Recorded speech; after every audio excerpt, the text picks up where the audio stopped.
ఓం దుర్గే స్మృతా హరసి భీతిమచేతజంతో స్వస్థే స్మృతామతిమతేవ శుభాం దదాసి దార్ఢ్యదుఃఖభయ నివారిణికాత్వదన్య సర్వోపకారకరణాయ సదాత్రచిత్తా దార్ఢ్యదుఃఖౌఘతమో నిహంత్రత్వత్పాదపద్మం మే సన్నిధత్వ దీనార్తివిచ్ఛేదన హేతుభూతైః కృపాకటాక్షైరభిషించ మాం శ్రీమాత్రే నమః శ్రీగురుభ్యో నమః శ్రీకృష్ణ పరబ్రహ్మణే నమః హరి ఓం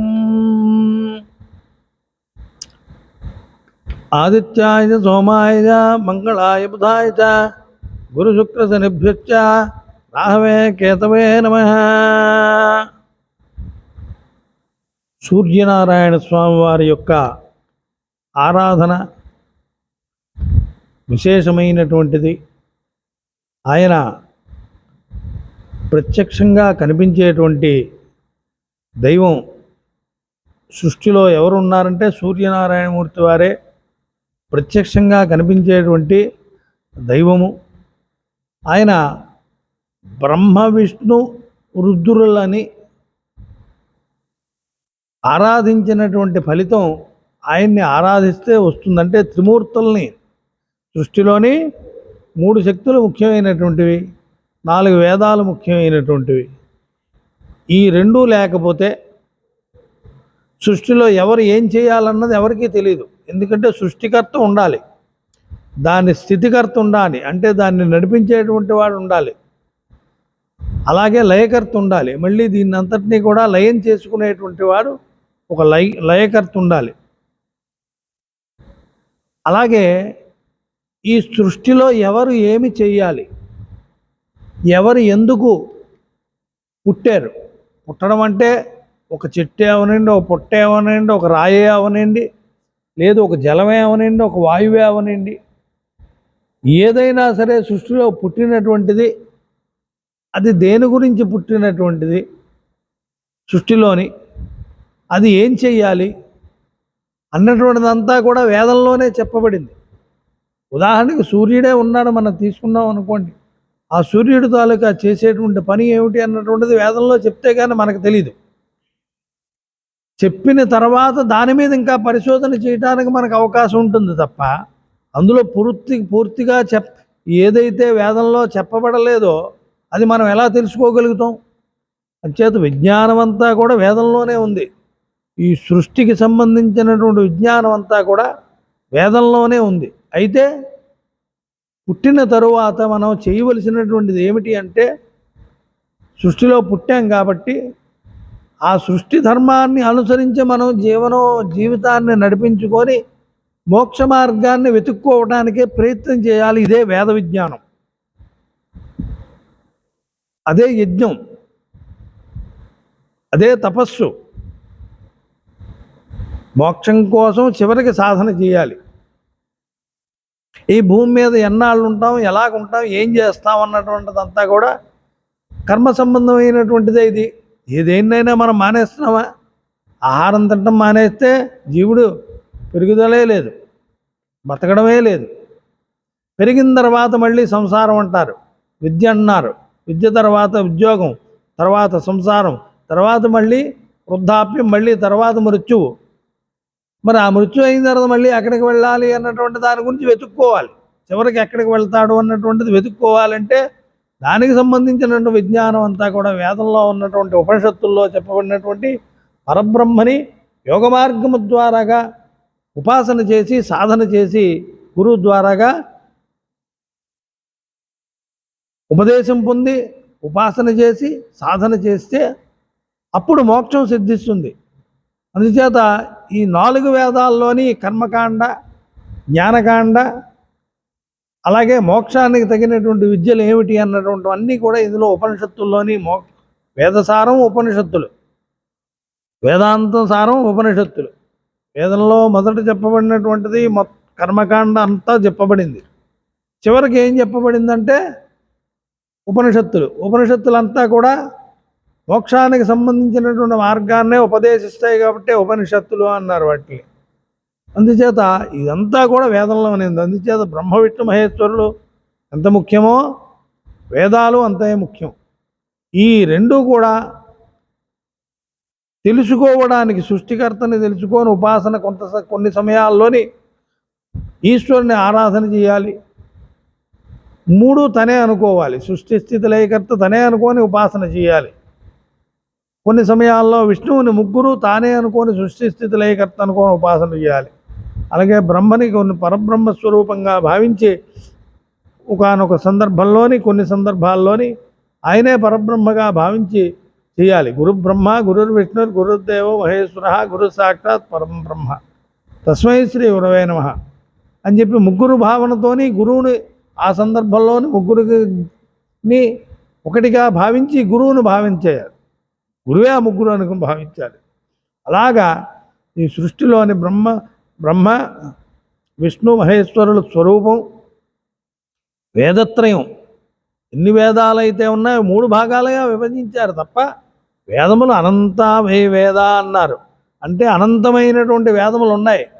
ఇప్పటికి మనకు ఎన్నో శాఖలు, ఋగ్వేదంలో కొన్ని శాఖలు ఇప్పటికి లభ్యం కావట్లేదు. అలాగే ఇప్పుడు సామవేదంలో చాలా శాఖలు ఇప్పుడు కనిపించట్లేదు.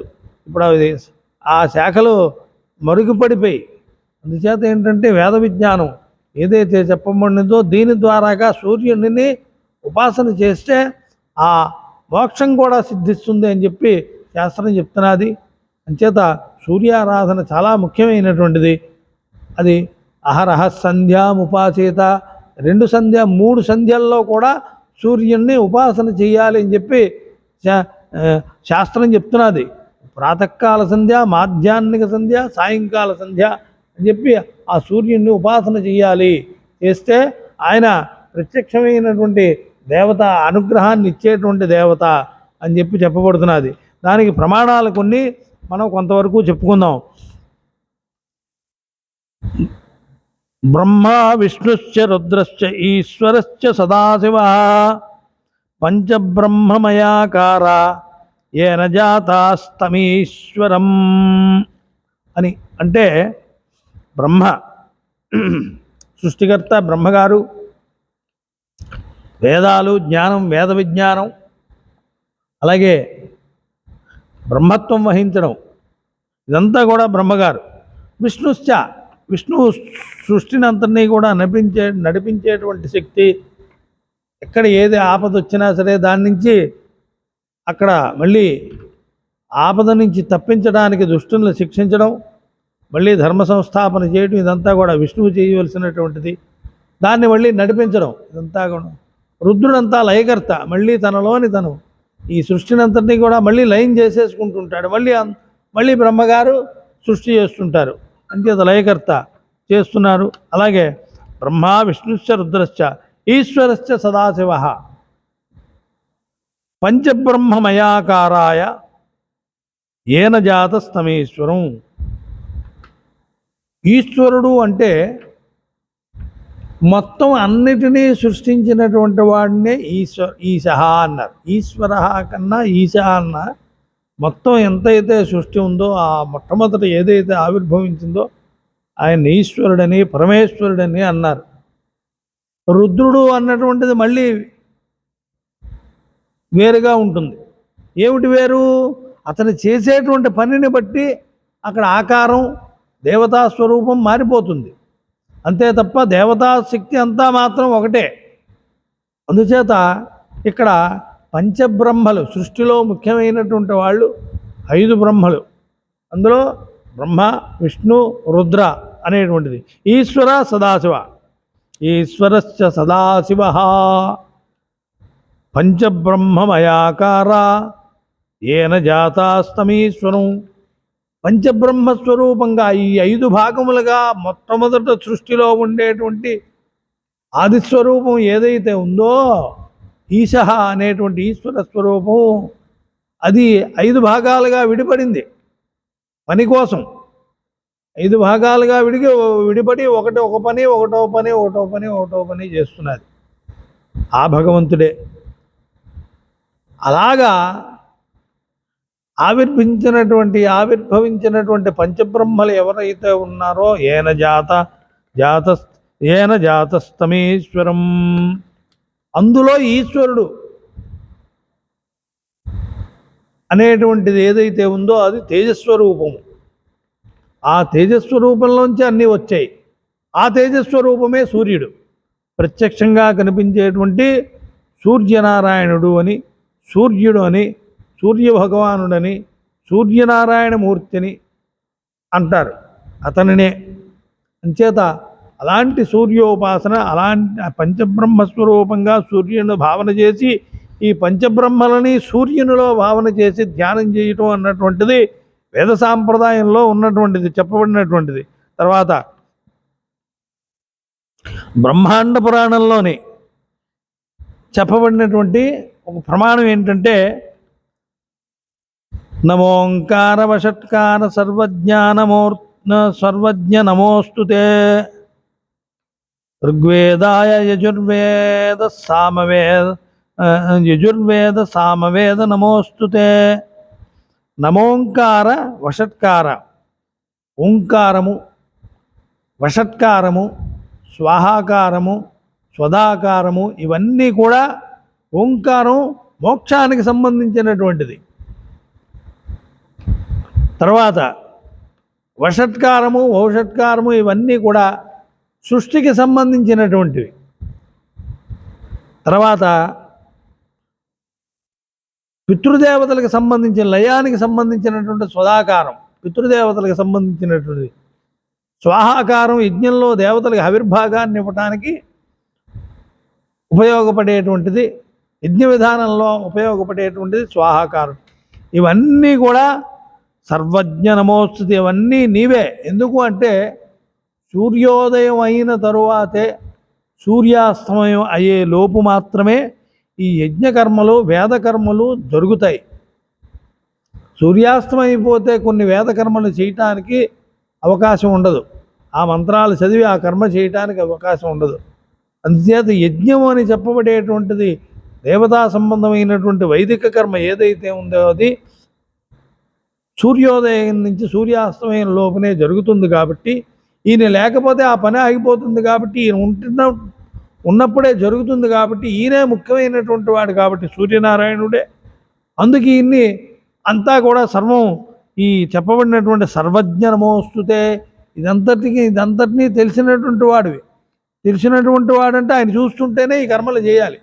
సూర్యోదయం కాకపోతే ఈ కర్మలు చేయం. కాబట్టి అంచేత ఈ వేద కర్మలు, ఈ వేదం అంతా కూడా ఆయన చూస్తున్న పర్యవేక్షణలోనే జరుగుతున్నది అని, సృష్టిలోని మొట్టమొదటి సాక్ష్యం ఆయనే, సూర్య భగవానుడే. అందుచేత నమోస్తుతే ఋగ్వేదాయ యజుర్వేద సామవేద నమోస్తుతే. ఆయనే ఋగ్యజుస్సామాధర్వణ రూపుడు సూర్యనారాయణమూర్తి. 3 వేదాలని తలుచుకొని నమస్కారం చేస్తే ఆయనకి చాలా ప్రీతట. అందుచేత ఋగ్వేదాయ యజుర్వేద సామవేద నమోస్తుతే అంటే వేదాధ్యయనం కూడా పగటి భాగంలోనే, కొన్ని రోజుల్లోని, కొన్ని తిథుల్లోని, కొన్ని పర్వాల్లోని చేయవచ్చని, కొన్ని రోజుల్లోని, కొన్ని తిథుల్లోని, కొన్ని పర్వాల్లోని చేయకూడదని నిర్ణయం చెప్పింది వేద అధ్యయనం చేసేటప్పుడు. అంచేత వేదాంత శాస్త్రాలు అధ్యయనం చేసేటప్పుడు ఆ తిథులు, అనధ్యయనాలు, పర్వాలు, అలాగే వర్షం పడుతున్నప్పుడు, పిడుగులు పడుతున్నప్పుడు, తుఫాన్లు వచ్చినప్పుడు వేదాధ్యయనం చేయకూడదు. అప్పుడు ఆపేస్తారు. అందుచేత ఏంటంటే అలాగ చెప్పబడ్డాయి కొన్ని సమయాల్లోని, యుద్ధాలు జరిగేటప్పుడు కొన్ని సందర్భాల్లోని, అలాంటి సందర్భాల్లోని చెప్పబడ్డది. అప్పుడు ఈ వేదాధ్యయనాన్ని ఆప్ చేసేస్తారు, చేయకుండా మిగతా పనులన్నీ చూసుకుంటారు. అందుచేత ఏంటంటే ఋగ్వేదము, యజుర్వేదము, సామవేదము ఆయనని ఆరాధన చేస్తే వేదాధ్యయనం బాగా జరుగుతుంది. ఎందుకంటే వైదిక కర్మలు చేసేటానికి నిత్యం సూర్యోపాసన, అగ్ని ఉపాసన, అగ్నిని పగటి యందు ఉపాసన చేయటం, అగ్నిహోత్రంతోని హవనంలో ఉపాసన చేయటం, ఇదంతా కూడా విధానం ఉన్నది. అందుచేత 3 వేదముల తాలూకా స్వరూపము నీవే అని చెప్పి నమస్కారం చేయాలట సూర్యనారాయణమూర్తి వారికి. అది ఈ శ్లోకాలు చెప్పుకొని నమస్కారం చేస్తే చాలా విశేషమైనటువంటి ఫలితం వస్తుంది. ఇక్కడ ఏం చెప్పారు? ఋగ్వేదాయ యజుర్వేద సామవేద నమోస్తుతే. నమో హాటక వర్ణాయ భాస్కరాయ నమో నమః. హాటక వర్ణాయ భాస్కరాయ నమో నమః. అనంతమైనటువంటి కాంతి కలిగినటువంటి వాడు, అతి క్లిష్టమైనటువంటి కాంతి తేజస్సు కలిగినటువంటి వాడు, ప్రకృతిలో ప్రత్యక్షంగా కనిపించేటువంటి వాడు ఆ సూర్యనారాయణమూర్తి. అలాంటి కష్టపెట్టేటువంటి వాడు, కష్టాన్ని పెట్టేటువంటి వాడు. ఒక్కొక్కసారి ఆయన రుద్రుడు అని పిలుస్తారు సూర్యకిరణాలని, ఎందుకంటే అవి నీలలోహితాలు. ద్రాపే అంధసత్పదే దరిద్రం నీలలోహిత. ఆ నీలలోహిత అంటే అల్ట్రా వైలెట్ రేస్ అనేటువంటివి ఆ సృష్టిలోని ఆ సూర్యుడి నుంచి బయటకు వస్తాయి. వాటి తీక్షణతనే తట్టుకోలేక ఛాయాదేవి ఆ సూర్యుని నుంచి దూరంగా వెళ్ళిపోయి తపస్సు చేసుకోవడానికి వెళ్ళిపోయింది. అందుచేత అవి చాలా ప్రమాదమైనటువంటివి శరీరానికి. అందుచేత ఇక్కడ ఏం చెప్పబడుతున్నది? నమో హాటక వర్ణాయ భాస్కరాయ నమో నమః, జయాయ జయభద్రాయ హరిదస్వాయ నమోస్తుతే. జయము, భద్రము, జయభద్రము రెండు కూడా అన్నీ కూడా మనకి లోకానికి కలిగించేటువంటి వాడు ఆయనే అని చెప్పబడుతున్నది. భాస్కరాయ నమో నమః. తర్వాత దివ్యాయ దివ్య రూపాయ గ్రహాణాం పతయే నమః. దివ్యత్వము అంటే దేవతా సంబంధమైనటువంటిది. అది ఆ శక్తి సామాన్యులకు ఉండదు. ఆ దేవతా సంబంధమైనటువంటిదే దివ్యమైనటువంటిది. మామూలు వాటికి ఆ దివ్యత్వం ఉండదు.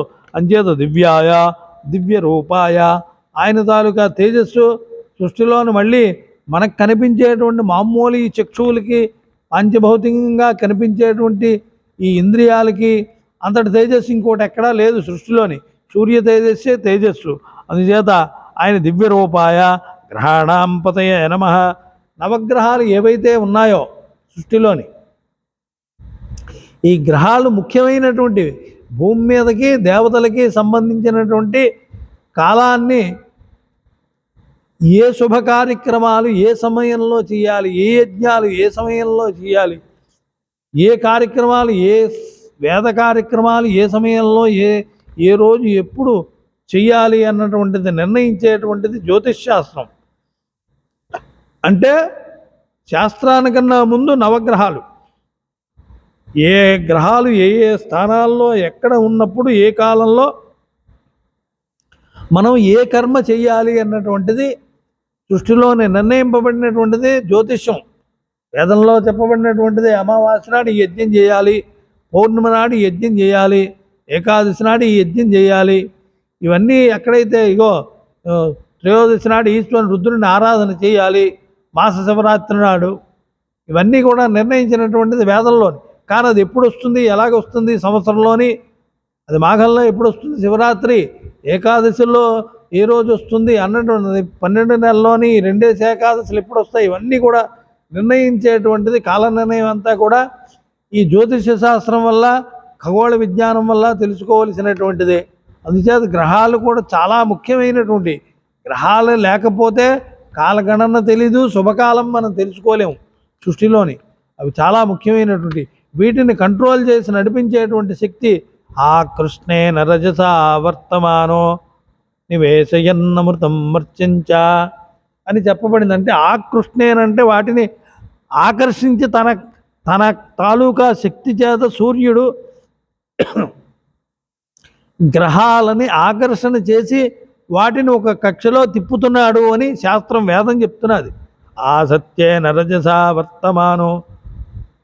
ఇంకా ఏంటంటే సూర్యుడు దేనివల్ల అంటే ఆ సత్యం వల్లే, సత్యం అనేటువంటి దానివల్లే ఆ సూర్యుడు తన కాలాన్ని తన తాలూకా పనిని అలా చేసుకుని పోతున్నాడు. దాంట్లో ఎప్పటికీ మార్పు రాదు. సృష్టిలోని ఎన్నాళ్ళైనా తన పనిలోని ఎప్పుడూ మార్పు రాదు. అది ఒకటే కాలం అలా నడుస్తూనే ఉంటుంది. అందుచేత ఇక్కడ ఆకర్షించి గ్రహాలను తిప్పుతున్నటువంటి వాడు సూర్యుడు. అంటే అతని తాలూకు అధీనంలోనే గ్రహాలన్నీ ఉన్నాయి. అంచేత ఈయన్ని ఏమంటారు?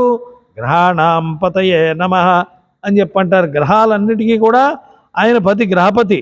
అందుచేత ఇక్కడది చెప్తున్నాను, గ్రహాణాం పతయే నమః. నమస్తే శుచయే నిత్యం నమః కురుకులాత్మనే. ఇంకా నమస్తే శుచయే. శుచి అంటే సృష్టిలోని శుచి అంటే ప్రతి వస్తువుని శుభ్రం చేసేటువంటి శక్తి ఒక్క సూర్యుడికే ఉంది. ఇంకెవరికీ లేదు. నీరు ఉందనుకోండి కొంత జాగానే సృష్టి చేయగలదు. ఇక్కడ వర్షం పడితే ఇదే శుద్ధి అవుతుంది, ఇంకో దగ్గర పడకపోతే శుద్ధి అవ్వదు నీరు. అగ్ని ఉందనుకోండి, కొన్ని ఆకులు చెత్త కాలిస్తే కొంత భాగమే శుద్ధి అవుతుంది, మిగతా భాగం శుద్ధి అవ్వదు. అలాగే సృష్టిలోని శుద్ధి అనేటువంటిది న్యాచురల్గా జరగాలంటే సూర్యుడు వల్ల జరుగుతుంది. సూర్యుడు ఒక శుద్ధి చేసేటువంటి, లోకంలోని శుద్ధి చేసేటువంటి శక్తి ఆ సూర్యుడి దగ్గరే ఉంది. ఎన్ని రకాల బ్యాక్టీరియాలు ఉన్నా, ఎన్ని రకాల వైరస్లు ఉన్నా సరే, సూర్యోదయం అయ్యేసరికి కొన్ని కోట్ల రకాలైనటువంటి వైరస్లు బ్యాక్టీరియాలు చనిపోతాయండి. మళ్ళీ సూర్యాస్తమయం అయ్యేసరికి పుడతాయండి. వాటిని నాశనం చేసేటువంటి శక్తి ఆ సూర్యకిరణాలకి మాత్రమే ఉన్నది, మిగతా సృష్టిలో ఎవ్వరికీ లేదు. నిజంగా సూర్యోదయం కాకుండా ఉండిపోయిందనుకోండి, అక్కడ ఎన్ని రకాల వైరస్లు పెరిగిపోతాయో, ఎన్ని రకాల బ్యాక్టీరియాలు పెరిగిపోతాయో, దానివల్ల జీవులకి ఎన్ని రకాలైనటువంటి తెలియనటువంటి అనారోగ్యాలు వస్తాయి. బయటికి కనిపించదు ఆ అనారోగ్యం. సూర్యకిరణాలు ఎందుకు పడాలి, ఎందుకు రోజు కాసేపు సూర్యకిరణాలు పడేటట్టుగా, శరీరం అంతా పడేటట్టుగా ఉండాలి అని ఎందుకు చెప్పారు అంటే, ఒక రకమైనటువంటి వైరస్లు బ్యాక్టీరియాలు కూడా శరీరంలోకి చేరిపోతాయి, శరీరంలో వాటంతా అవే పుట్టేస్తాయి. అవి మళ్ళీ బయట కూడా అవే, గాలిలో కూడా అవే పుట్టేస్తాయి. సూర్యాస్తమయం అయిపోయిన తర్వాత మళ్ళీ సూర్యోదయం అయ్యేసరికి ఆ వైరస్లు, ఆ బ్యాక్టీరియాలు కొన్ని కోట్లు మళ్ళీ వాటంతలు అవే పోతాయి. ఈ శుద్ధి చేసేటువంటి ప్రక్రియ, ఫిల్టర్ ఎవరు చేస్తున్నారండి? సూర్యుడే చేస్తున్నాడు. భూమి నుంచి అనేక రకములైనటువంటి చెత్త మీదని, చెదారం మీదని, పనికిరానటువంటివి, అలాగే ముట్టుకోనటువంటి పదార్థాలు, మనం విసర్జించినటువంటి పదార్థాలు, వీటన్నిటి మీద కూడా సూర్యకిరణాలు పడుతున్నాయి. ఆయన సామాన్యమైనటువంటి సూర్యకిరణాలు అన్నిటి మీద పడేటువంటి, ప్రసరించేటువంటి వాడు. అందుకే అంటారు బ్రహ్మమొక్కడే, పరబ్రహ్మమొక్కడే అని అనటానికి కారణం ఏమిటంటే, ఈ సూర్యనారాయణ మూర్తికి అంతటి విశేషం ఎందుకు వచ్చింది అంటే, అన్నిటినీ సమానంగా చూసేటువంటి వాడు. ఎవరు దేని మీద కూడా ఎక్కువగా తక్కువగా ఇది పనికిరాని వస్తువు, దీని మీద మనం కిరణాలు పడకూడదు అని మానేడు. ఇది మంచి వస్తువు, దీని మీద పడితే మంచిదని అని దీని మీద పడి ఉండిపోయే పక్షపాతం ఉండదు. అన్నిటి మీద సమానంగా పడతాయి సూర్యకిరణాలు. అందుచేత ఆ సృష్టిలోని అతను అంత ఫిల్టర్ చేసేటువంటి శక్తి అందుకుంది కాబట్టి. రెండోది శుద్ధి అంటే, సూర్యకిరణాలు పడితే కొన్ని వస్తువులు శుద్ధి అవుతాయి. మనం ముఖ్యంగా మడిబట్ట అనుకుంటాం. ఈ మడిబట్ట అనేటువంటిది సూర్యకిరణాలు పడిన తర్వాత ఒక 7 సార్లు ఆ బట్టని ఇలాగ చేతితో పట్టుకొని 7 సార్లు ఇలా దులిపితే తడిబట్ట అయినా దానికి దోషం లేదు. ఆ శుచి సూర్యుడిని చూపిస్తేనే వస్తుంది, రాత్రి అలా దులిపితే రాదు. పగలు సూర్యుడు ఉన్నప్పుడు సూర్యునికి ఎదురుగా నించొని ఆ బట్టని 7 సార్లు ఇలా దులిపారనుకోండి, తడిబట్టని, ఆ తడిబట్ట కట్టుకున్నప్పటికీ ఎండిపోయినట్టుగా లెక్కది. లేకపోతే తడిబట్టలతో కొన్ని కార్యక్రమాలు చేయకూడదు, ఆ దోషం వస్తుంది. అందుచేత ఆ తడిబట్టలు ఎండిపోయినట్టుగా అక్కడ శాస్త్రం సూర్యుని వల్లే, ఆ శాస్త్రంలో చెప్పిన ప్రకారంగా చేస్తే సూర్యుని వల్లే ఆ శుచి అవుతున్నది. అంచేత కవిర్విప్ర కవి శుచి అన్నారు. ఆ సూర్యుడు శుచి, అగ్ని శుచి, అలాగే బ్రాహ్మణుడు సంధ్యావందనము తపస్సు చేసుకొని ఉండేటువంటి బ్రాహ్మణుడు, ఎవరిని యాచించకుండా ఉండేటువంటి బ్రాహ్మణుడు శుచి. ఇవన్నీ కూడా శుచి అయినటువంటి వస్తువులు. అంచేత అందులో సూర్యుడు శుచిని కలిగించేటువంటి వాడు సృష్టిలో. నమస్తే శుచయే నిత్యం నమః కురుకులాత్మనే నమస్త్రైలోక్యనాథాయ భూతానాం పతయే నమః. త్రైలోక్యనాథాయ, 3 లోకములకి నాథుడు అంటే భూలోక, భూవర్లోక, సువర్లోకాలు 14 లోకాల్లోని కొన్ని లోకాల్లోని చీకట్లే ఉంటాయి. మీరు వింటున్నారా? కొన్ని లోకాల్లోని చీకట్లే ఉంటాయి, అక్కడ సూర్యరశ్మి ఉండదు. అందుచేత వాళ్ళు సూర్యరశ్మి కోసం సూర్యుడిని ప్రార్థిస్తూనే ఉంటుంటారు. ఎప్పుడైనా ఒకసారి ఇలాగ సూర్యకిరణాలు పడతాయి కదా అని, పడాలని చెప్పేసి అక్కడ వాళ్ళు అలాగ ఉపాసన చేస్తుంటారు. మనకి తప్పనిసరిగా ఈ సూర్యకిరణాలు ఈ 3 లోకాల్లోనే పడతాయి. ఏ లోకాలు? భూలోక, భూవర్లోక, సువర్లోకాలు. అంచేత ఇక్కడ ఏం చెప్తున్నారు? నమస్త్రైలోక్యనాథాయ, ఈ 3 లోకాలకి ఏ కర్మలు చేయాలన్నా ఈ సూర్యుడు ఖచ్చితంగా ఉదయించి తీరాల్సిందే. అందుకు త్రైలోక్యనాథుడు అని చెప్పేసి ఈ సూర్యునికి నమస్కారం చేయాలి. నమః అంటే నమస్కారం. నమస్త్రైలోక్యనాథాయ భూతానాం పతే నమః. భూతానాం పతే అంటే సమస్త జీవరాశులకి ఆయన పతి. పతి అంటే రక్షించేటువంటి వాడు. పతి అంటే ఇక్కడ భర్తని కాదు ఇక్కడ అర్థం. నాథుడు అంటూ ఒకడు ఉండాలి, రక్షించేటువంటి వాడు, ఒక యజమాని. వృక్షాలకి సైన్స్ ప్రకారంగా కిరణజన్య సంయోగక్రియ జరిగి పత్రహరితాన్ని అవి తయారు చేసుకోవాలంటే వృక్షాలు కార్బన్ డైఆక్సైడ్ కావాలి వాటికి, వృక్షాలకి. అలాగే వాటికి సూర్యరశ్మి కావాలి. అందుచేత సూర్యుడు వృక్షాలకి, పశుపక్షాదులకి, ఆ పక్షులు పశువులు ఉన్నాయంటే వాటికి బురదలో ఉంటాయి, నీటిలో ఉంటాయి, అవి బయటే ఉంటాయి. ఒక తడిచిపోకుండా వానకు తడుస్తుంటాయి, ఎండకి ఎండుతూ ఉంటాయి. అవి అన్ని రకాలు. వాటికి మట్టి అంటుతుంటుంది, వాటికి శుచి శుభ్రం ఉండదు. కానీ వాటికి రోగాలు గట్ట ఎందుకు రావంటే ఈ సూర్యుని తాలూకా కిరణాలు వాటి మీద పడిన కారణం చేత అవి వాటికి కొన్ని రోగాలు అన్నటువంటి వైరస్లు అన్నటువంటి పక్షులకు కొన్ని వైరస్లు అలాగ ఉంటాయి. ఆ శరీరాన్ని అంటిపెట్టుకొని ఆ సూర్యకిరణాలు పడేసరికి ఆ వైరస్లు వాటి నుంచి ఆ రెక్కలు దులిపేసరికి బయటికి పోతాయి. అందుచేత ఏంటంటే ఈయన భూతానాంపతే. అలాగే జీవరాశులకి మనకి ఎండ లేకపోతే ఎన్ని పనులు ఆగిపోతాయి. అలాగే సూర్యోదయం కాకపోతే ఎన్ని యజ్ఞాలు ఆగిపోతాయి. అందుచేత ఈయన భూతానాంపతే. అన్ని భూతాలకి, అన్ని జీవరాశులకి కూడా ఈయన కావలసినటువంటి వాడు. అందుచేత భూతానాంపతే అన్నారు. ఆ తర్వాత నమః కైవల్యనాథాయ. కైవల్యనాథుడు ఇక్కడ చెప్పుకోవాల్సినటువంటి సూర్యుని వల్ల మోక్షం కూడా వస్తుంది. ఎందుకంటే మోక్షం కావాలి అంటే ఈ జీవుడు తన తాలూకా ఆత్మ ఏదైతే శరీరం నుంచి విడిపడిందో ఇది సూర్యమండలంలోంచి బయటికి వెళ్ళాలి. సూర్యమండలంలోంచి బయటికి వెళ్ళాలి అంటే దీనికి దారి దొరకదు. అప్పుడు తిలలతో ఇచ్చినటువంటిది ఏదైతే ఉందో తిలోదకాలు, ఇవి ఆ సూర్యమండలాన్ని ఛేదించుకొని అవతలకి తీసుకెళ్ళగలిగేటువంటి శక్తి వీటికే ఉంది. చనిపోయినటువంటి వాడికి యోగస్థితిలో వెళ్ళిపోయినటువంటి వాడు వెళ్ళిపోగలడు, ఆ సూర్యుడి తాలూకా మండలంలోంచి అవతలకి వెళ్ళిపోగలడు. కానీ చనిపోయినటువంటి వాడు మృత్యువు అనేటువంటి దానితో మృత్యువు చేత కబళింపబడి చనిపోవడం అన్నటువంటి వాడు ఎవడైతే చనిపోయాడో ఆ జీవుడు వెళ్ళటానికి ఆ సూర్యమండలంలోంచి అవతలకి దాటి వెళ్ళలేడు. మోక్షానికి వెళ్ళలేకపోతే అప్పుడు ఈ ఇచ్చినటువంటి వాళ్ళ తాలూకా పుత్రుడు, వాళ్ళ వంశీకులు ఎవరైతే ఇచ్చినటువంటి తిలోదకాలు ఉంటాయో ఇక్కడ కర్మ చేసి ఆ తిలోదకాలతోని ఆ సూర్యమండలంలోంచి అవతలికి ఈ జీవుణ్ణి దాటించడానికి తగినటువంటి శక్తి వాటికే ఉన్నది. అందుకు తిలోదకాలు ఇస్తారు. దశాహం నాడు అందరూ కూడాను ఆ తిలోదకాలు పితృ కార్యక్రమాల్లో తిలోదకాలు ఇవ్వడంలో విశేషం అది. అందుచేత అలా పోయినటువంటి వాడికి సూర్యమండలంలోంచే బయటికి వెళ్ళాలి. అలాగే తపస్సు చేసుకొని శరీరాన్ని వదిలిపెట్టినటువంటి వాడు కూడా మోక్షానికి వెళ్ళవలసినటువంటి వాడు కూడా ఈ సూర్యమండలంలోంచే బయటికి వెళ్ళాలి. కాబట్టి ఈయన ఎవరవుతున్నారు? ఈయన నమస్త్రైలోక్యనాథాయ భూతానాంపతే నమః. నమః కైవల్యనాథాయ. కైవల్యం అంటే మోక్షాన్ని ఇవ్వడానికి మోక్షద్వారం ఈయనే. ఒక్కొక్క ద్వారంలోంచి ఈయన తాలూకా కిరణాలే ద్వారాలని చెప్పబడ్డాయి. సూర్యుడి తాలూకా కిరణాలే ద్వారాలట. కొన్ని సహస్ర కిరణాలు, 1000 రకాల ద్వారాలట.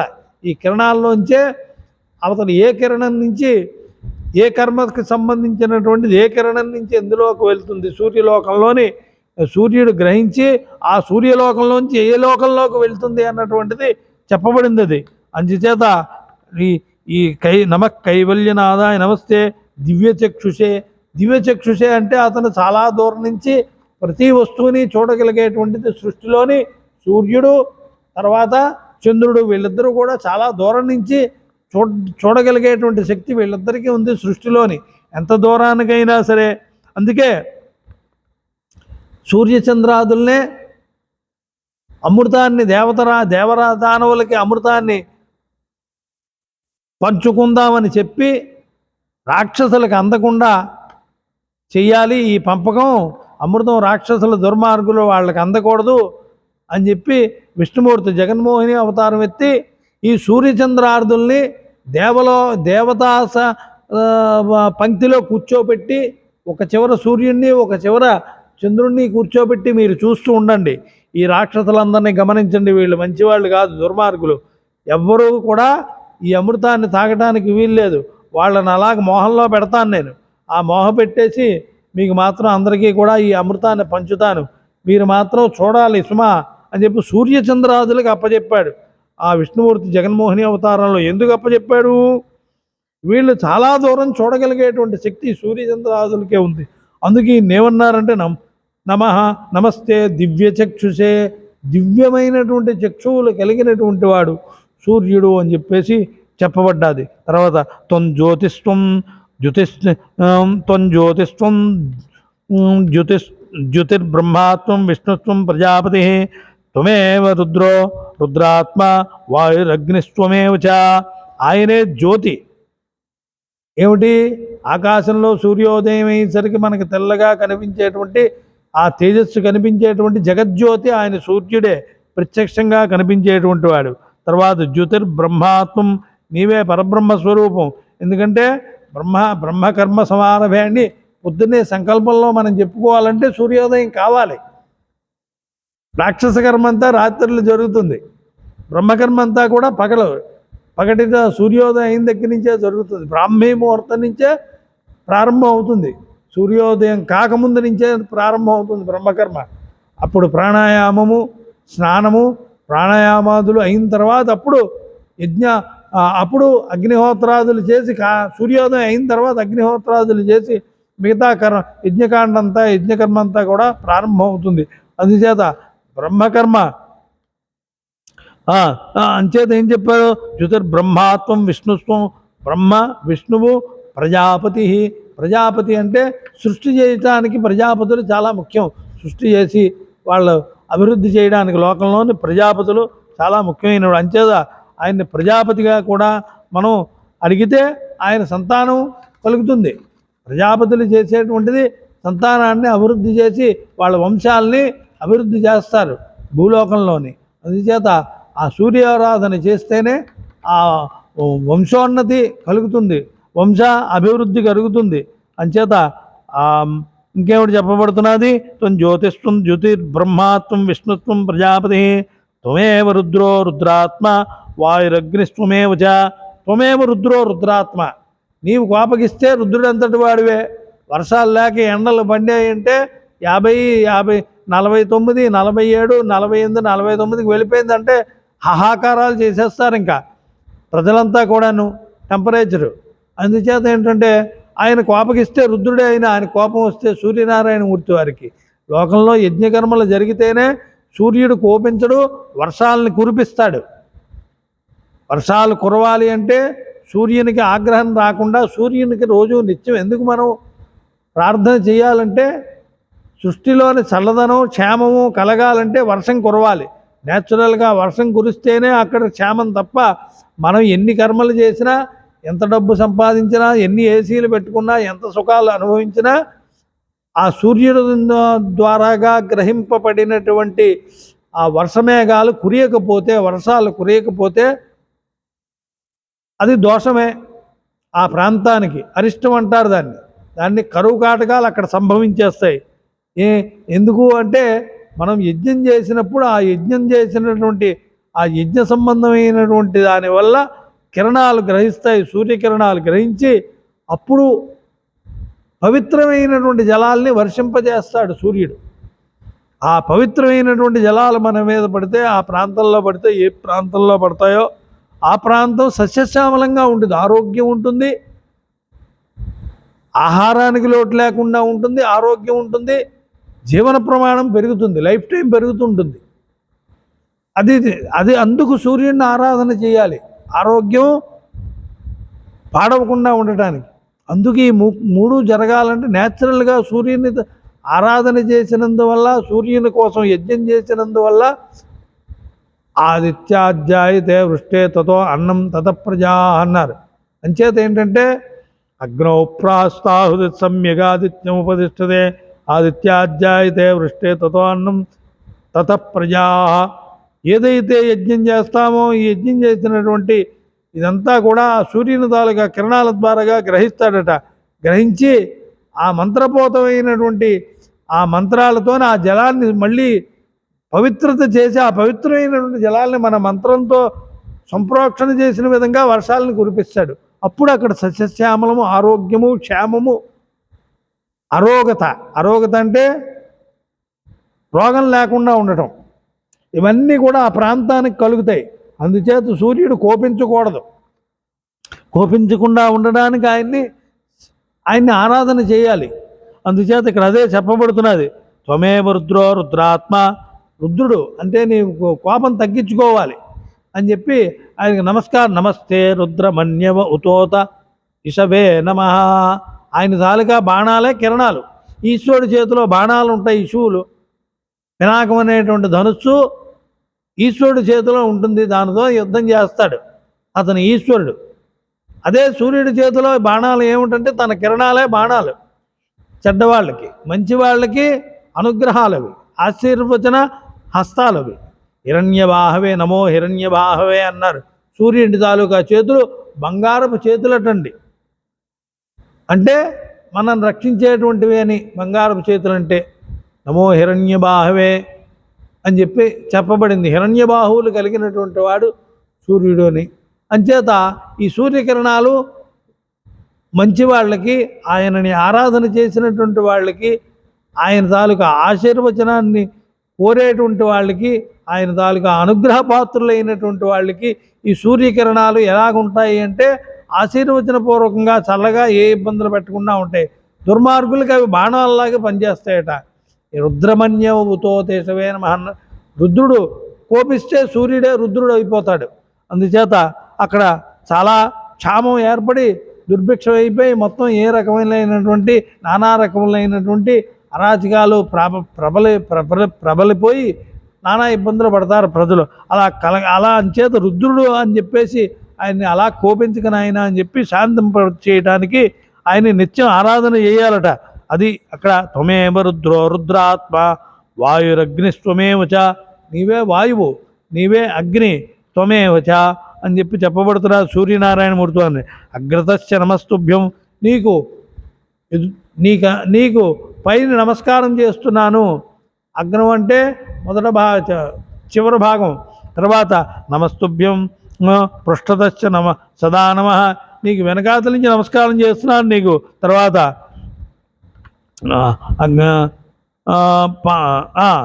అగ్రతశ్చ నమస్తుభ్యం పృష్ఠతశ్చ నమ పార్శ్వతశ్చ నమస్తుభ్యం నమస్తే చాస్తు సర్వదా.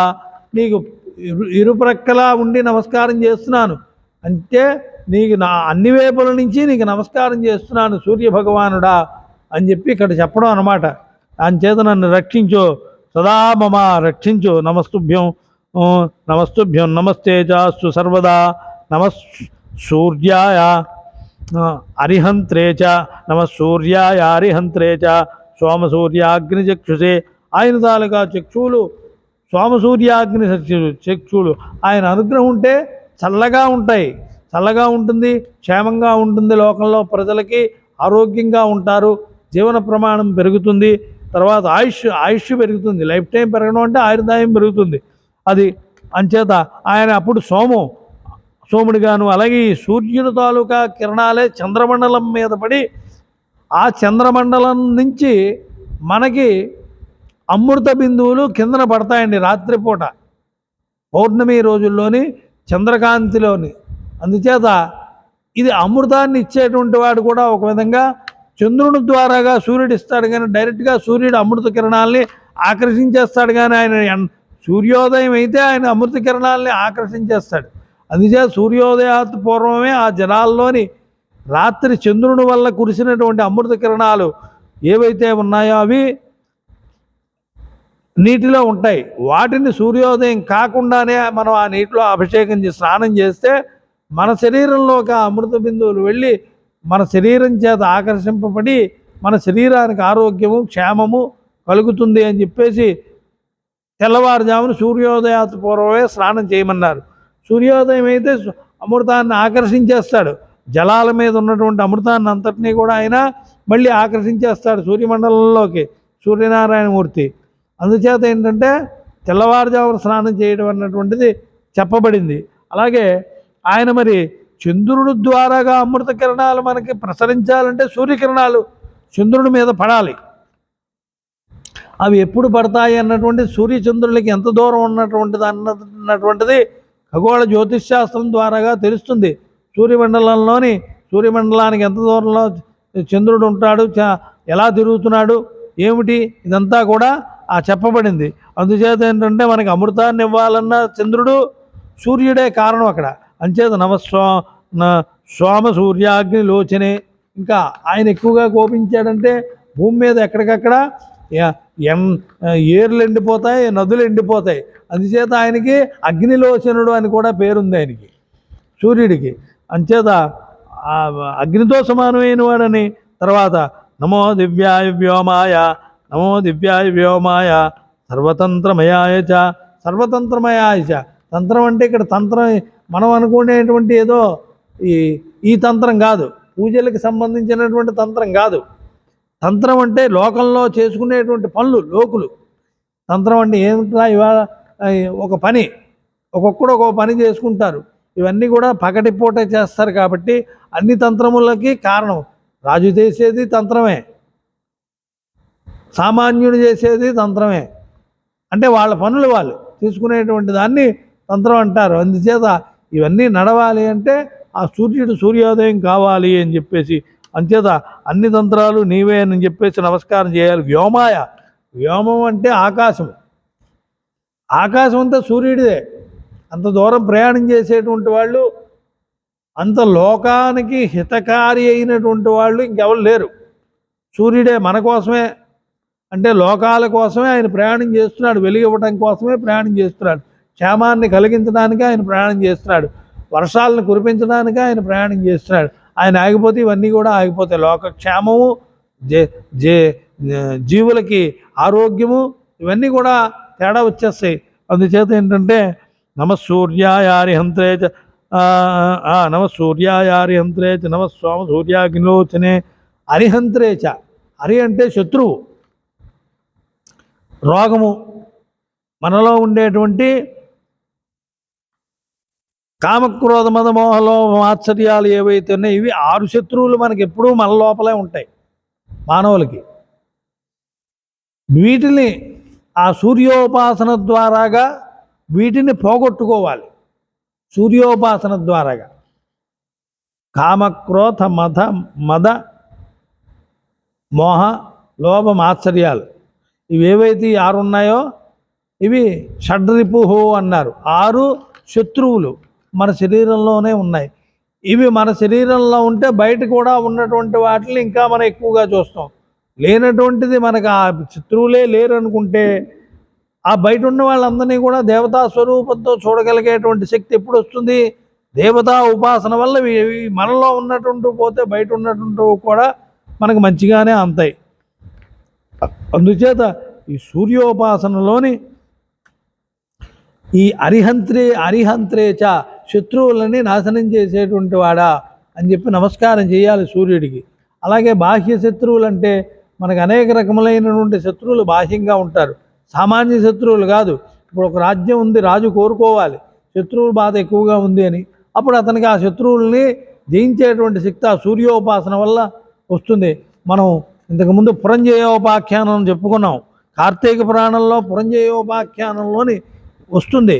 సూర్యనారాయణమూర్తి వారిని పురంజయుడు అనేటువంటి రాజు ఆయన ఉపాసన చేసి సూర్యుడి దగ్గర నుంచి రథాలు, రథము, అశ్వములు, తర్వాత ఆయన దగ్గర నుంచి బాణాలు, ధనుస్సు ఇవన్నీ కూడా వరంగా పొందాడు ఆ సూర్యుని దగ్గర నుంచి. కానీ ఆయన చెడ్డవాడైపోయి కొన్నాళ్ళు చెడ్డ పనులు చేసినందువల్ల యుద్ధంలో ఓడిపోవటం జరుగుతుంది. లేకపోతే ఆయన ఎక్కడికి వెళ్ళినా ఈ సూర్యానుగ్రహం వల్ల ఇచ్చినటువంటి ఈ రథంతో ఎక్కడికి వెళ్ళినా ఆయనకి విజయమే కలిగేది. అందుచేత ఆ విధంగా సూర్యోపాసన చేస్తే అరిహంత్రేచ శత్రువులు నాశనం అవుతారు అని చెప్పేసి చెప్పబడింది. అంటే శత్రుబాధలు ఉన్నటువంటి వాళ్ళు ఈ లోపల శత్రువులు, కామక్రోధ మదమోహలోభమాత్సర్యాల ఉన్నటువంటి శత్రువులు, ఈ శత్రువులను ముందు పోగొట్టుకుంటే మన శరీరంలోని మనం ముందు ప్యూర్గా తయారవుతాం. అందుచేత శుద్ధత్వం వస్తుంది. అప్పుడు మానసిక ప్రశాంతత, ఆత్మశుద్ధి, శారీరక శుద్ధి ఇవన్నీ కూడా ఉంటాయి. అందుచేత ఈ సూర్యోపాసన వల్ల ఇవన్నీ కూడా జరుగుతాయటండి. అంచేత నమ సూర్యాయారే అంతరే చ నమ సోమ సూర్యాగ్నిచక్షుషే నమో దివ్యాయ వ్యోమాయ సర్వతంత్రమయాయ చ. తర్వాత నమో వేదాంత వేద్యాయ సర్వకర్మాది సాక్షినే. సర్వకర్మాది సాక్షిని, అన్ని కర్మలకు ఆయన సాక్షి. ఎందుకంటే సూర్య సోమో యమ కాలో మహాభూతాన్ని పంచద. సూర్యుడు, చంద్రుడు మొదలైన 5 భూతాలు ఏమిటి? అగ్ని, జలము, వాయువు, ఆకాశము, భూమి. ఈ 5 కూడా 5 భూతాలు. అంటే సూర్యుడు, సోముడు ఇద్దరు, సోముడు అంటే చంద్రుడు, వీళ్ళిద్దరూ వాళ్ళు 5గురు. మొత్తం ఎంత అయిందండి? 7గురు అయ్యారు. సూర్య సోమో యమక్కాలో మహాభూతాన్ని పంచద. యముడు కాలము, యమధర్మరాజు కాలము, ఇవి మొత్తం అన్నీ కలిపితే ఎన్ని? సూర్య సోమో యమక్కాలో మహాభూతాని పంచద. ఏతే శుభాశుభత్య కర్మణో నవసాక్షిణ. ఈ 9 మంది అయ్యారు. ఈ 9 మంది కూడా ప్రతి కర్మలోని సృష్టిలో ఎవ్వడ ఏ పని చేసినా సరే ఈ 9 మందికి తెలియకుండా ఎవరు ఏ పని చేయలేరు. కానీ ఇందులో మొట్టమొదటిగా చూసేది ఎవరు చూస్తారంటే సూర్యుడు అటండి. సూర్యుడికే తెలుస్తుంది మొట్టమొదట. అందుకు కర్మసాక్షుల్లో మొట్టమొదటి వాడు సూర్యుడు. సూర్య సోమో. పగలు సూర్యుడు చూడలేదు కదా, నేను రాత్రి చేస్తాననుకోండి, రాత్రి చూస్తే రాత్రి చంద్రుడు చూస్తాడు. చంద్రుడు లేట్లే అమావాస్య నాడు చేస్తాను దొంగతనం అనుకుంటాడు. అప్పుడు చూసేది ఎవడు చూస్తాడు? ధర్మరాజు చూస్తాడు, యమధర్మరాజు. ఆయనకి తెలిసిపోతుంది శాస్త్రం ప్రకారంగా నువ్వు దొంగతనం చేసావు అని చెప్పేది వాడికి తెలిసిపోతుంది. యమధర్మరాజుకి లిస్టులో రాసేస్తాడు. అంచేత ఆయనకి తెలియకుండా గాలి లేదు, నేను శూన్యంలో చేస్తాను, అంతరిక్షంలోకి వెళ్ళి అక్కడ గాలి ఉండదు కదా అనుకుంటాడు. కాలం ఎక్కడికి వెళ్ళిపోద్ది? ఎక్కడికి వెళ్ళినా కాలం ఒకటే కదూ పట్టుకుంటుంది కాలం. అందుచేత ఈ 9 మందిని దాటించి ఏ పని చేయలేరు. కాబట్టి ఈ 9 మందిలో మొట్టమొదటి వాడు ఎవరు అంటే సూర్యనారాయణమూర్తి. అందుకని ఏం చెప్తున్నారు? నమో వేదాంత వేద్యాయ సర్వకర్మాది సాక్షిని. ఆదిసాక్షి, మొట్టమొదట కర్మాది సాక్షి అంటే ఆయన సూర్యోదయం తర్వాతే కర్మలన్నీ మొదలు పెడతారు. కాబట్టి పుణ్యకర్మలు, వేదకర్మలు, యజ్ఞకర్మలు ఇవన్నీ మొదలు పెడతారు. కాబట్టి చెడ్డ పనులు చేసేవాళ్ళు కూడా, యుద్ధాలు చేసేటువంటి వాళ్ళు, ప్రజలను హింసించేటువంటి వాళ్ళు కూడా కొంతమంది పగలయ్యేసరికి బయలుదేరుతుంటారు. కాబట్టి అంచేత ఆయన సాక్షి, కర్మసాక్షి ఆయన అన్నిటికీను. తర్వాత నమో వేదాంత వేద్యాయ. ఈయన్ని ఎలా తెలుసుకోవాలైతే సూర్యుడిని అంటే నిత్యం ఇలా నమస్కారం చేస్తూ ఈయన్ని ఎలా ఉపాసన చేయాలంటే వేదాంతము ద్వారాగా తెలియబడేటువంటి వాడు సూర్యుడు. అంటే సూర్యుడిని పూర్తిగా తెలుసుకోవాలి అంటే ఈ విధంగా భావన చేసి ముందు ఈ విషయాలు తెలుసుకొని వేదాంత శాస్త్రంలో సూర్యుని గురించి ఏం చెప్పబడింది, సూర్యుడు పరబ్రహ్మస్వరూపుడు అని ఏదైతే వేదాంత శాస్త్రంలో ఉపనిషత్తుల్లో సూర్యుడికి సంబంధించినటువంటి ఉపనిషత్తులు ఉన్నాయి, ఆ ఉపనిషత్తుల్లోని ఈ సూర్యుడికి సంబంధించినటువంటి ఉపాసన రహస్యాలని తెలుసుకొని ఆ ఉపనిషత్తులో చెప్పబడినటువంటి సూర్యోపాసన విధానాలని అనుసరించి సూర్యుడిని ఉపాసన చేస్తే ఆ సూర్యానుగ్రహం కలిగి ఆ సూర్యుని తాలూకా అనుగ్రహం వల్ల మోక్షం సిద్ధిస్తుంది. అది ఇక్కడ చెప్పబడినటువంటిది. నమో వేదాంత వేద్యాయ సర్వకర్మాది సాక్షినే నమో హరితవర్ణాయ సువర్ణాయ నమో నమః.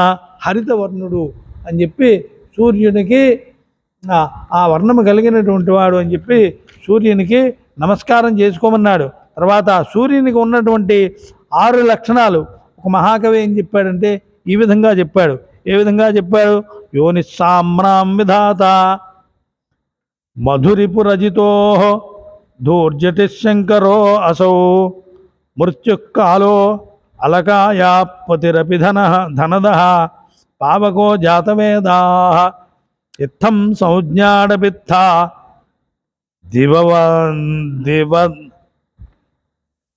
నిబద్ధాదివమృత భుజాం యా యదృచ్ఛా ప్రవృత్త స్థాసామేకో అభిధేయస్తదనుగుణగణైః యస్స సూర్యో అవతాద్వః అని చెప్పి చెప్పబడింది.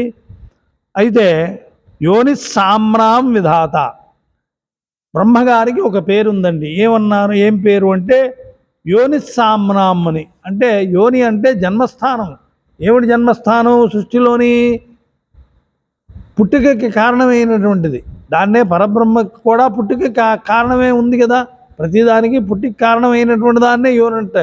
యోని అంటే ఈ అనుకునేటువంటి లౌకికమైనటువంటి శరీరానికి ఉండేటువంటి యోని అని కాదు అక్కడ అర్థం. యోని అంటే జన్మస్థానము అని అర్థం. ఆ పేరుని తీసుకొచ్చి మన శరీరంలో, మానవ శరీరంలో ఉన్నటువంటి దానికి యోని అని పేరు పెట్టారు తప్ప అసలు యోని అన్నటువంటి సృష్టిలో ఉండేటువంటి పేరు. సృష్టికి కారణమైనటువంటిది ఏదైతే ఉందో దాన్ని యోనిహే అన్నారు. అది ఏమిటి అంట? యోని సామ్రాం విధాత. బ్రహ్మగారికి తాలూకా పుట్టిన తర్వాత ఆయన చేతిలో వేదాలు ఉన్నాయండి. ఆ వేదాలని చదువుకున్నాడు ఆయన. చదివాడంతే, వేద పఠనం చేశాడు బ్రహ్మగారు. ఎందుకంటే ఆయనకి ఎవరూ కనిపించలేదు. ఆయన విష్ణుమూర్తి తాలూకా గర్భంలోంచి వచ్చినటువంటి కమలపు నాడిలో కమలంలోంచి పుట్టుకొని ఒక దగ్గర ఉన్నాడు. ఆయన బ్రహ్మలోకంలో, సత్యలోకంలో ఆయన ఉన్నాడు, ఈయనేమో వైకుంఠంలో ఉన్నాడు విష్ణుమూర్తి. అంత డిస్టెన్స్ ఉన్నది సత్యలోకానికి ఈ దీనికిన్ను.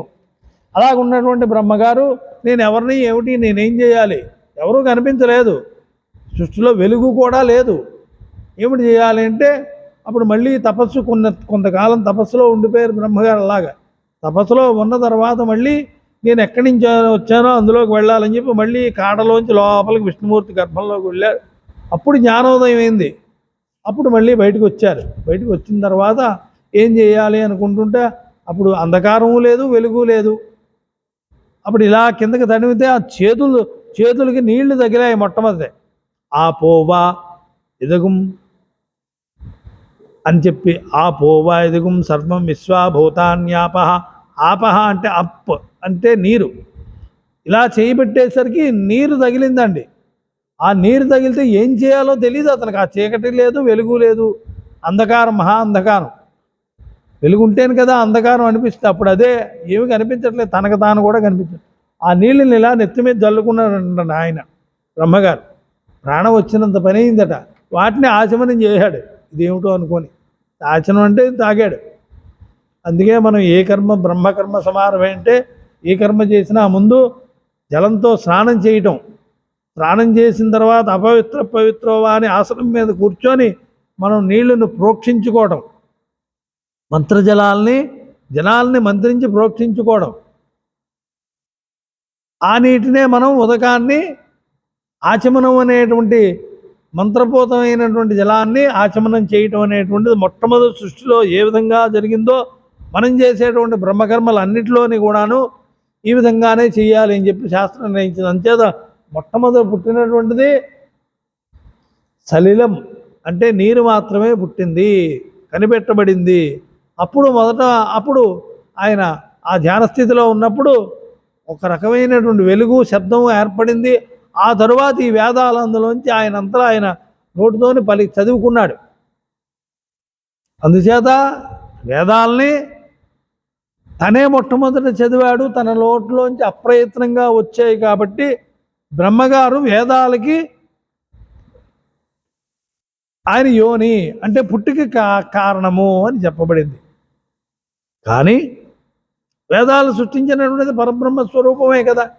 ఆ పరబ్రహ్మ స్వరూపం తేజోరూపంలో ఉంది, బ్రహ్మస్వరూపం తేజస్వరూపంలో ఉంది. ఆ తేజస్సే సూర్యుడు. అందుచేత ఇక్కడ ఏం చెప్పబడింది? యోని సామ్రాం విధాత మధురిపుర అజితుడు అనేటువంటి పేరు. అంటే అతన్ని ఎవరు జయించలేరు, అతను ఎవరి చేతిలోని ఓడిపోడు. అజితుడు, ఎవరు కూడా అతన్ని జయించే శక్యము కాదు ఎవరిని. ఆయనే విష్ణుమూర్తి. ఆయనకి అజితుడు అనేటువంటి పేరుంది. మధురిపో అంటే మధువు అనేటువంటి రాక్షసుని సంహారం చేసినటువంటి వాడు విష్ణువు కాబట్టి మధురిపు, మధు అనేటువంటి రాక్షసుడికి శత్రువు అని చెప్పి చెప్పబడింది విష్ణువుకి. తర్వాత దూర్జటి శంకరో అసౌ. దూర్జటి మహా కోపము కలిగినటువంటి వాడు శంకరుడు. దూర్జటి శంకరో అసౌ మృత్యుకాలో అలకాయా పతిరభిధనద. మృత్యుకాలో, మృత్యువుకి ఇంకో పేరేంటి, చావుకి ఇంకో పేరేంటి? కాలం. వీడి కాలం చెల్లిందిరా. కాలం వీడి కాలం చెల్లిపోయిందంటే కాలం అర్థం ఏంటి? వీడు చనిపోయాడు, ఇంక మృత్యు వచ్చేసింది అని. అంచేత మృత్యువుకి ఇంకో పేరు కాలం అని. అనంతమైనటువంటి కాలంలో కలిసిపోయాడు, కాలగర్భంలోని. అంటే ఇంకా చనిపోయాడు అని అర్థం. అంటే అక్కడ మృత్యువుకి పేరు కాలహ అని. తర్వాత అలకాయాపతి ధనదహ. అలకాపురానికి పతి అయినటువంటి వాడు ఎవరు? కుబేరుడు. కుబేరుడు తాలూకా పట్టణం పేరు అలకాపట్టణం, అలకాపురి. ఆ అలకాపురిలోని కుబేరుడు ఉంటాడు, ఆయన తాలూకా నివాస స్థానం అది. ఆయన ఏం చేస్తాడు? ధనదహ, అందరికీ డబ్బునిచ్చేటువంటి వాడు, డబ్బుని అనుగ్రహించేటువంటి వాడు. ధనపతి ధనదహ, ధనాన్ని ఇచ్చేటువంటి వాడు. అందుకే అందరూ ఏం చేస్తారంటే కుబేర పూజలు చేస్తుంటారు. ముందు మనకు డబ్బులు వచ్చేయాలి. మనం ఏం చేసినా చేయకపోయినా డబ్బు వచ్చేయాలంటే మీకు ధనం బాగా వస్తుంది. కుబేర పూజలు చేస్తున్నామని చెప్పి మీరు ఏదైనా ఒక యజ్ఞం ఏదైనా పెట్టండి, కొన్ని లక్షల మంది వచ్చేస్తారు. ఏమయ్యా, ఇగో నీకు ఈ ఉపవాసం చేసి, ఇగో ఈ ఒక పూట ఉపవాసం చేయాలి, ఇగో ఈ యజ్ఞం చేయాలంటే ఏమిటండి ఉపవాసం అండి, ఎందుకండి బాబోయ్ అని చెప్పి దానికి ఎవరో తక్కువ మంది వస్తారు. అందుచేత ఏంటంటే కుబేరుడు ధనాన్ని ఇచ్చేటువంటి వాడు, ఆయన ఆరాధన చేస్తే. కానీ మనం ధనం ఏ విధంగా సంపాదించాలి? కేవలం ఒకరిని అడిగి ధనం సంపాదించుకోవడం కాదు. మనం భగవద్ అనుగ్రహం వల్ల మనకి ధనం కలగాలి. మన కర్మ ఫలితాన్ని బట్టి మనకి అదృష్టము, ధర్మము, ధనము, మన తాలూకా కర్మ ఇదంతా నడుస్తుంటుంది.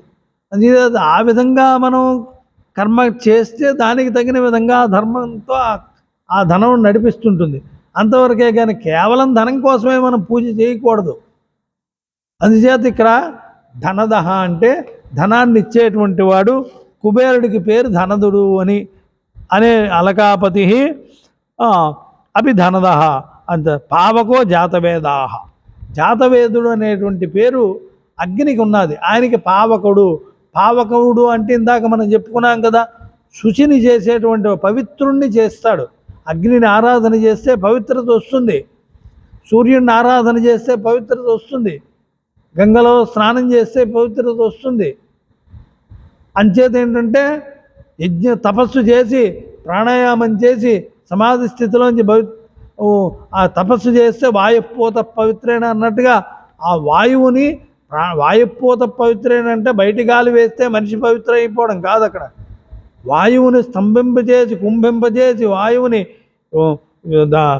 దాన్ని ఏమిటంటారంటే ప్రాణాయామ ప్రక్రియ ద్వారాగా వాయువుని కుంభకం చేసి, రేచకం చేసి, పూరకం చేసి దాని ద్వారాగా కుండలిని శాస్త్రాలలో నిలిపి సమాధి స్థితిలోంచి మళ్ళీ సామాన్య స్థితిలోకి వస్తే దానివల్ల ఆ వాయువు వల్ల వాడు అమృతత్వం ఏర్పడి అమృతం శరీరంలో వర్షించిన కారణం చేత అతను పవిత్రుడు అవుతాడు.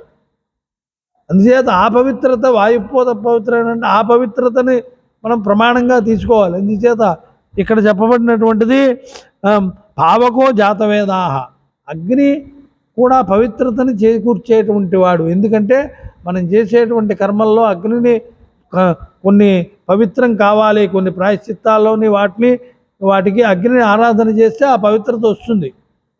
అందుచేత ఈ పవిత్ర పావకుడు అనేటువంటి పేరు, పవిత్రం చేసేటువంటి వాడు అనేటువంటి పేరు అగ్నికి ఉన్నది. ఇత్తం సంజ్ఞానబిత్త వేదద అమృత భుజాం యా యదృచ్ఛా ప్రభుత్త. ఇవన్నీ కూడా వీళ్ళందరికీ ఉన్నటువంటి పేర్లన్నీ కూడా, ఈ ఆరుగురికి ఉన్నటువంటి పేర్లన్నీ కూడా వాళ్ళకి ఏదో మామూలుగా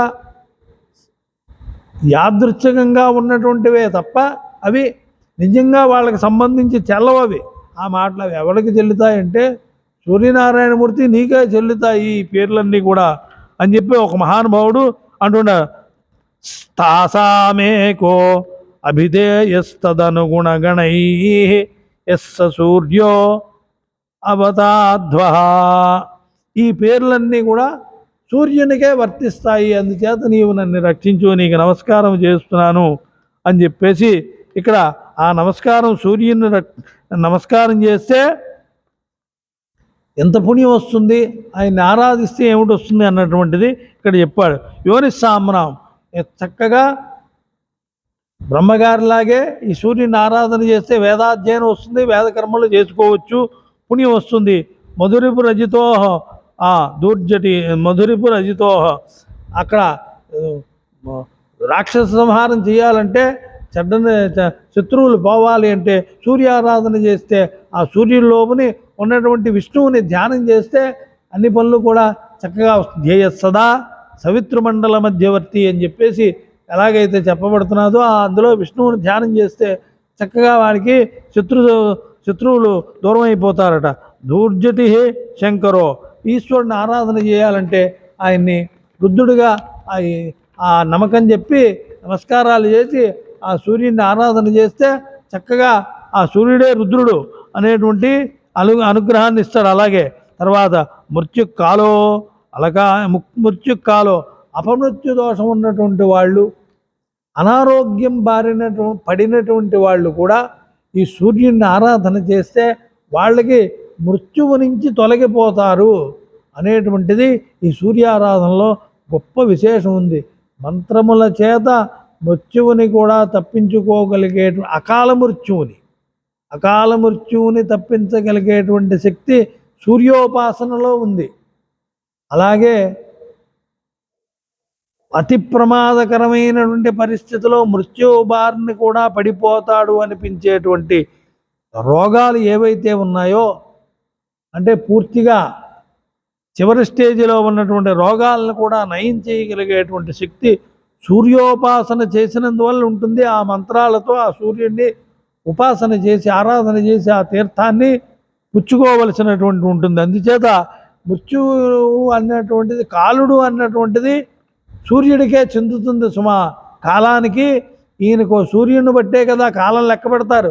సంవత్సరం 12 మాస సంవత్సర, 12 మాసాలు అయితే సంవత్సరం.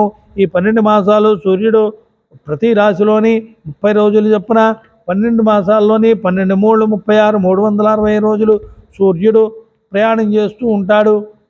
దీనికి కాలంలో 1 సంవత్సర కాలం అవుతుంది అని చెప్పి ఏ విధంగా చెప్పబడిందో కాలంలోని సూర్యుడు చాలా ముఖ్యమైనటువంటి వాడు. ఎందుకు అంటే సూర్యచంద్రాదులు కాలం ఎంతవరకు ఉంటుంది, సృష్టి ఎంతవరకు ఉంటుందో అంతవరకు సూర్యచంద్రాదులు ఉండవలసినటువంటిదే. అందుచేత రాత్రంతూ ఎంతవరకు ఉంటే అంతవరకు మనం లైట్ ఎలా వేసుకుంటున్నాం? చీకట్లో లైట్ లేకపోతే మనం ఏం చేయగలం? ఒక దీపం పెట్టుకుంటున్నామా లేదా? ఆ దీపం ఎప్పుడు పెట్టుకుంటాం? మనకు కనిపించాలంటే రాత్రి తప్పనిసరిగా దీపం ఉండవలసిందే ఏదో ఒకటి. అలాగే సృష్టి ఉన్నంత వరకు కూడా ఆ సూర్య తేజస్సు చంద్రకాంతి ఉండవలసిందే సృష్టిలోని. అందుచేత వాళ్ళు అంతవరకు ఉంటారు. ఈలోగా వచ్చినవెన్నో వెళ్ళిపోయినవెన్నో అన్నీ చూస్తుంటారు వాళ్ళు. అందుకు ఆయన్ని కాలహ అన్నారు సూర్యుడిని. కాలాన్ని లెక్క పెట్టాలంటే సూర్యుడి తాలూకా ఎన్ని యుగాలైంది అన్నటువంటిది లెక్క పెట్టాలంటే సూర్యగమనాన్ని బట్టే లెక్క పెట్టాలి. అంత శాశ్వతమైనటువంటి వాళ్ళు ఇంకెవరు ఉండరు, అంతకాలం ఉండరు. అందుచేత అక్కడ చెప్పబడుతున్నది మృత్యుకాలో అలగాయా పతిరపి ధనద. సూర్యుడిని ఆరాధన చేస్తే కుబేరుడు ఇచ్చిన దానికన్నా ఎక్కువ ఇస్తాడు. కుబేరుడు ఇచ్చినటువంటిది కేవలం కుబేరుడు మోక్షాన్ని ఇవ్వలేడు, ఇంకో వస్తువుని ఇవ్వలేడు. మనకు ఆరోగ్యం బాగోలేదంటే ఆరోగ్యం బాగోలేదు ఇప్పుడు 1,00,000 రూపాయలు 10 లక్షల రూపాయలు ఆపరేషన్కి పడుతుంది, లేకపోతే వైద్యానికో మందులకో పడతాయి, ఇప్పుడు 10 లక్షలు కావాలి అనుకున్నాడు అనుకోండి, వాడు సూర్యారాధన చేస్తే వాడికి డబ్బు అవసరం లేదు. కుబేరుడి దగ్గరికి వెళ్తే ఏమిటి చేస్తాడు? కుబేరుని ఆరాధన చేస్తే డబ్బు ఇస్తాడు. ఈ డబ్బు పెట్టి వైద్యం చేయించుకోవాలి. అదే సూర్యారాధన చేస్తే ఈ డబ్బుతో పని లేదు, ఆయన ఆరోగ్యాన్ని ఇవ్వచ్చు. ఆరోగ్యం ఇస్తే ఈ ఆపరేషన్గా ఈ మందులకి ఈ ఖర్చే ఉండదు, అప్పుడు డబ్బుతో పనే ఉంది. అందుకు ఇక్కడ చెప్పబడుతున్నది ధనదక్కాలు. అసలు డబ్బు ఇవ్వాలంటే సూర్యుడే ఇవ్వాలి. సూర్యారాధన వల్లే మనకి ధనము అన్నం కూడా సమకూరుతుందని చెప్పబడ్డది. అన్నదాత అంటే సూర్యుడిని చెప్పబడింది. ఎందుకంటే సూర్యుడు చక్కగా ఆరాధన చేస్తే సూర్యుడిని సకాలంలో వర్షాలు పడతాయి, సస్యశ్యామలంగా భూమి ఉంటుంది, పంటలు చక్కగా ఉంటాయి. ఏమండి, పంటలు చక్కగా ఉంటే ఆరోగ్యంగా ఉంటారు ప్రజలంతా కూడాను. డబ్బు ఉన్నట్టుగా ఎవడ పంట వాడి ఇంటికి వచ్చేస్తే చక్కగా ఎవరి డబ్బు వాళ్ళు ఉంటుంది, ఎవరి కుటుంబాలు వాళ్ళు కడుపు నిండా తింటారు. కథా కార్యక్రమాలు, శుభ కార్యక్రమాలు చక్కగా చేసుకుంటారు. ఇల్లు కట్టుకొని సంసారాలతోని, పిల్ల పాపలతోని, మనవరాలతోని సుఖంగా ఉంటారు. అంటే అది సూర్యారాధన వల్లే సాధ్యపడుతుంది.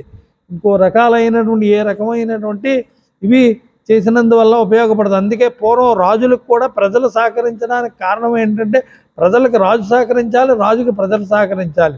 ఆ యుగాల్లోని ఆ ధర్మం బ్యాలెన్స్ అలాగ ఉండేది. రాజును ఒక పక్క పెడితే ప్రజలను ఒక పక్క పెడితే ఈ రెండు సమానంగా ఉండేవి ధర్మంలోని.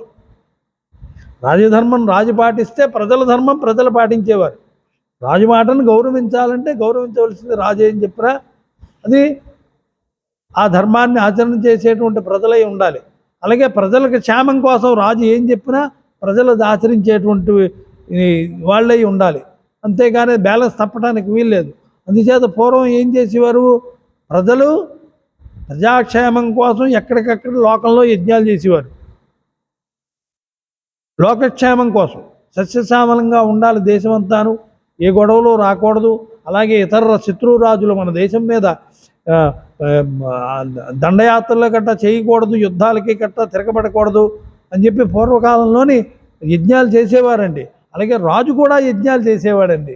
క్షేమం కోసం ప్రజలు క్షేమంగా ఉండాలి, నా దేశ ప్రజలు వాళ్ళకి ఏ రకమైనటువంటి అనారోగ్యాలు ఉండకూడదు, క్షేమం కలగాలి, వాళ్ళకి కడుపు నిండా అన్నం ఉండాలి, ఆరోగ్యంగా ఉండాలని చెప్పి రాజులు యజ్ఞం చేసేవారండి. యువతల ప్రజలు యజ్ఞం చేసేవారండి. ఎవరి తరఫున వాళ్ళు చేస్తే అప్పుడు దేవతానుగ్రహం వల్ల చక్కగా సస్యశ్యామలంగా ఉండేది. అందుచేత ఏంటంటే ఇక్కడ చెప్పబడినటువంటిది ఏమిటంటే మృత్యుకాలో అలకాయాపతి అపి ధనద పావకో జాతవేదా ఇత్తం సంజ్ఞాన విద్ద దేవం అమృతభుజాం యా యదృచ్ఛా ప్రవృత్త తాసామేకో అభిధేయస్తదనుగుణ గణై యస్స సూర్యో అవతాధ్వః. అలాంటి సూర్యనారాయణమూర్తిని ఆరాధన చేస్తే ఇవన్నీ కూడా మనకి సిద్ధిస్తాయి అని చెప్పి చెప్పబడ్డది. ఇంకా విశేషం ఏంటంటే నమో భగవతే ఆదిత్యాయ అఖిల జగతాం. సూర్యుడు కాలస్వరూపుడు, యజ్ఞస్వరూపుడని కీర్తించాలి. ఎందుకంటే నమో భగవతే ఆదిత్యాయ అఖిల జగతాం ఆత్మరూపిణే. ఎందుకు అంటే అఖిల జగత్తులోని ఆయన సూర్య ఆత్మ జగతస్తుషస్య అని చెప్పబడింది. సూర్యుడు ఆత్మస్వరూపంలోని జగత్తంతటినీ అన్నిటిలోని ఉన్నాడు ఆయన సూర్యుడు. అందుచేత ఆత్మరూపేణ కాలస్వరూపేణ చతుర్విధ భూతనికాయానాం అని చెప్పి, అంటే పిపీలికాది బ్రహ్మ పర్యంతము సూర్యుడు ఆత్మస్వరూపంలో ఉన్నాడు అని చెప్పబడింది. అందుచేత సూర్యారాధన వల్ల క్షేమము, మోక్షము, ధనము అంటే ముక్తి, తర్వాత ఆరోగ్యము, మోక్షము కూడా కలుగుతుందని చెప్పబడింది. కాబట్టి సూర్యారాధనలో ఇంత విశేషత ఉన్నది. అందుచేత అందరూ కూడా ఆ సూర్యుని ఆరాధన చేసి, ఎవరి అనుకూలాన్ని బట్టి వారు ఆ సూర్యుని ఆరాధన చేసి ఆ సూర్య అనుగ్రహం మన అందరం కూడా పొందుదాం. ఓం